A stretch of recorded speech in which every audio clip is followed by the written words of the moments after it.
একজন মানুষ যিনি পুরো দুনিয়াকে ঠেলে দিয়েছিলেন দ্বিতীয় বিশ্বযুদ্ধের দিকে।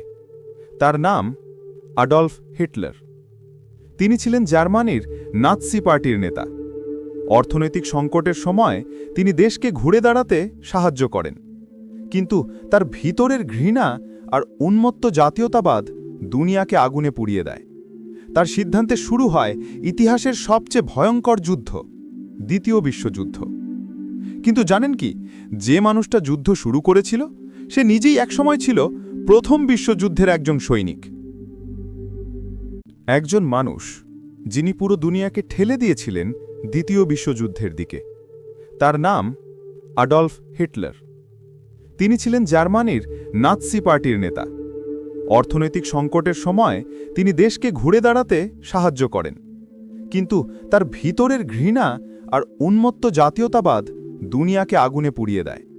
তার সিদ্ধান্তে শুরু হয় ইতিহাসের সবচেয়ে ভয়ঙ্কর যুদ্ধ, দ্বিতীয় বিশ্বযুদ্ধ।